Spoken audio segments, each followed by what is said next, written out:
In the spring of 279 before Christ, a Greek king walked the battlefield in southern Italy and counted his dead. He had won. By every ancient measure of warfare, he had won. He had broken the Roman line, he had killed 6,000 of their soldiers, but he had also lost 3,500 of his own, and he could not replace them. He looked at the carnage. He turned to his friend. He said the sentence that has echoed through 23 centuries of military thought: if we are victorious in one more battle with the Romans, we shall be utterly ruined. The king's name he ruled the small mountain kingdom of on the northwestern edge of the Greek world, what is today southern Albania and northern Greece. He was 39 years old. He was a kinsman of Alexander the Great, second cousin through Alexander's mother. He had been raised on stories of Alexander's Eastern Empire and was, in the year 280 before Christ, deciding to build a matching empire in the West. 3 generations later, the Carthaginian general Hannibal, the man who would nearly destroy Rome would tell Scipio Africanus that the 3 greatest commanders ever born were, in order, Alexander first, Pyrrhus second, Hannibal himself third, below Pyrrhus. This is the most consequential ancient endorsement of any pre-modern general. Pyrrhus is the man Hannibal Tsarim, who would lose 50,000 Roman soldiers in one afternoon at Cannae and still fail to take Rome, called the second greatest of all time. In the spring of 280 before Christ, Pyrrhus crossed the Adriatic with 25,000 professional soldiers and 20 war elephants, gifts from his ally Ptolemy of Egypt. The Romans had never seen an elephant. The first battle was fought in late July of 280 near the Greek colony of Dabr on the Gulf of Tarentum.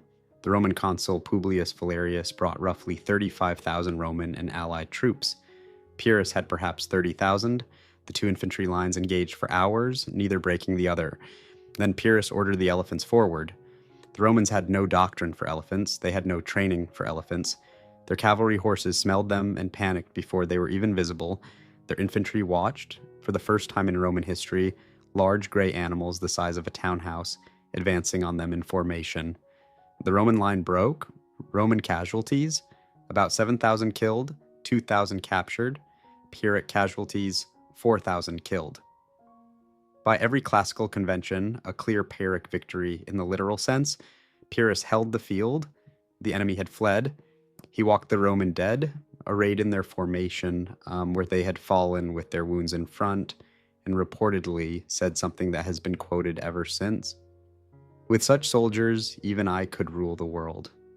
What he did not yet understand was what the casualty numbers actually meant.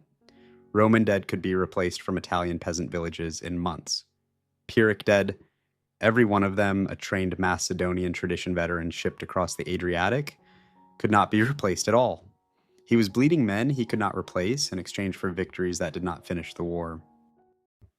The next spring, both armies marched again. They met on the plain near Asculum in Apulia, modern Ascoli Satriano in southern Italy. The Roman consul Publius Decius Mus, third of his name, grandson and son of consuls, who had ritually died in earlier wars by the ancient Roman ceremony of self-sacrifice on the battlefield, commanded 40,000 Roman and allied troops.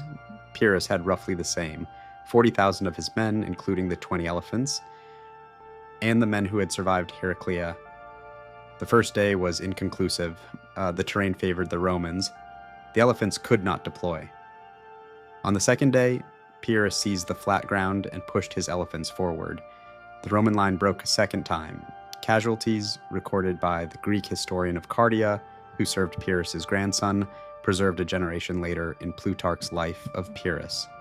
Roman dead, 6,000.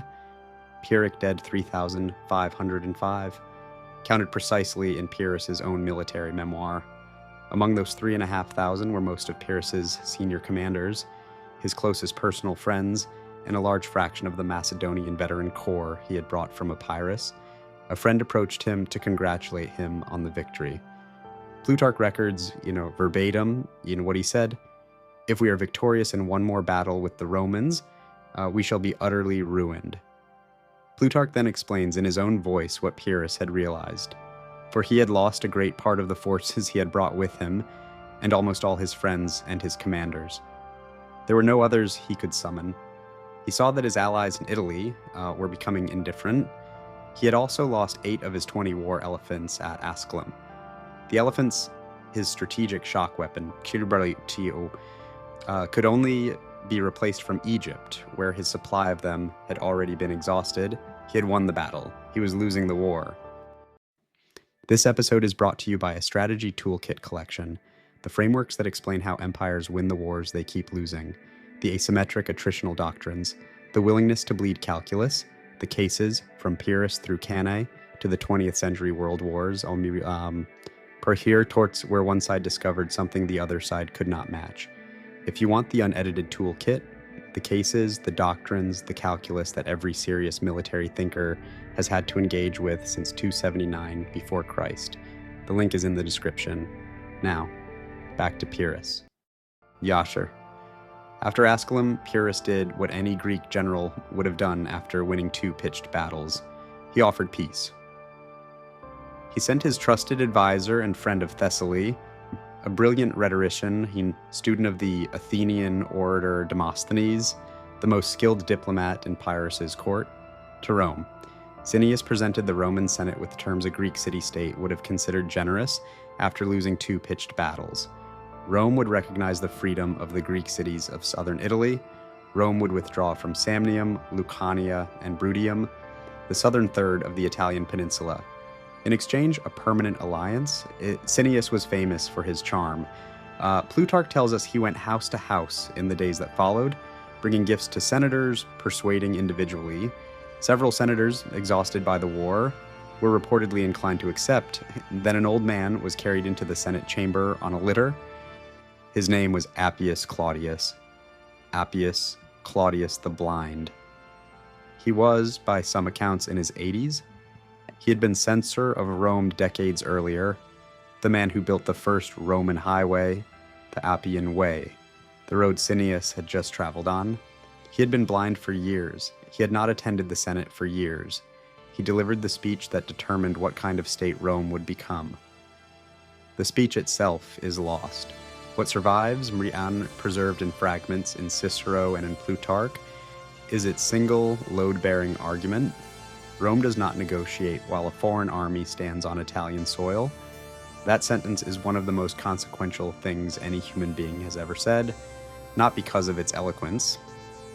Roman political oratory regularly produced more eloquent lines because it locked in a constitutional reflex that would govern the Roman Republic for the next 300 years. The Senate rejected Pyrrhus's terms. Cineas returned to Pyrrhus empty-handed. When he arrived, he reportedly told Pyrrhus the line that would define the Greek world's first real encounter with Rome. The Roman Senate looks to me like an assembly of kings. He meant it as a compliment. He also meant it as a warning. Pyrrhus, the second greatest general ever born by Hannibal's own ranking, now understood something no Greek commander had understood before him. He had been fighting Rome as if Rome were Persia, or Macedonia, or Carthage, as if battles decided wars. Rome did not fight wars to win battles. Rome fought wars to grind opponents into dust through sheer manpower and political will. You could defeat their armies forever. They would simply raise another one while you ran out of the irreplaceable elites you had brought across the sea. For the first time since crossing the Adriatic, Pyrrhus considered going home. Instead of going home, he made a second mistake.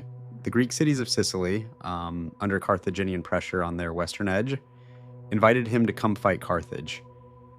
He spent 278 to 275 before Christ in Sicily, winning spectacular battles against the Carthaginians, coming close to driving Carthage out of Sicily entirely. Then he overextended. The Sicilian Greek cities, who had welcomed him as liberator, came to see him as another autocratic overlord. They withdrew support. He returned to Italy in 275 BCE with his army weakened, his elephants further dwindling, his treasury empty. The decisive engagement back in Italy came at modern Benevento in late 275. The Roman consul Manius Curius Dentatus had spent the intervening years drilling his army specifically in anti-elephant tactics: fire-tipped throwing spears, mobile screens, disciplined gaps in the line to let panicking elephants pass through harmlessly. Pyrrhus's elephants panicked under sustained Pila volleys. The panicked elephants broke back through their own lines, trampling Pyrrhus's own phalangites. For the first time in the war, Pyrrhus was defeated in a pitched battle. He withdrew to Tarentum, then back to Epirus in the autumn of 275. He had been in Italy for 5 years. He had won every major engagement until Beneventum. He had lost the war. The Roman victory at Beneventum established Rome as the undisputed power in peninsular Italy. Within 20 years, Rome would face Carthage in the First Punic War. Pyrrhus could not stop campaigning. 3 years later, in the year 272, he intervened in a succession dispute in Nii, leading his army into the city itself at night in the confused street fighting that followed. An Argive soldier, whom Pyrrhus had just wounded, was about to be killed. The soldier's mother, an old woman watching from a rooftop, picked up a heavy terracotta roof tile and threw it down at Pyrrhus. The tile struck him on the head. He fell from his horse. A Macedonian soldier named, recognizing him, beheaded him on the spot. He was 47 years old. The greatest tactician of his generation, the man Hannibal ranked second only to Alexander, killed in a street brawl by an old woman in a roof tile. Here's what almost nobody traces. Rome, after Pyrrhus, had learned something it would carry for the next 400 years. It had discovered a strategic capability no other Mediterranean power possessed. 3 things. First, manpower depth. Rome's citizen population, expanded over generations through the Sokai alliance system, meant Rome could raise replacement legions almost indefinitely. By the time of the Second Punic War, Rome could lose 50,000 men in a single battle and raise another army within months. Second, political will. The Roman Senate was a deliberative body of 300 men that could absorb catastrophic battlefield news without political collapse. Greek tyrannies, Persian autocracies, Carthaginian oligarchies all had political fracture risks when armies were lost. The Roman Republic, paradoxically, did not. Third, the rule that Appius Claudius Caecus had articulated: Rome does not negotiate while a foreign army stands on Italian soil. That single sentence became a constitutional reflex. 63 years after Asculum, the doctrine was tested for real.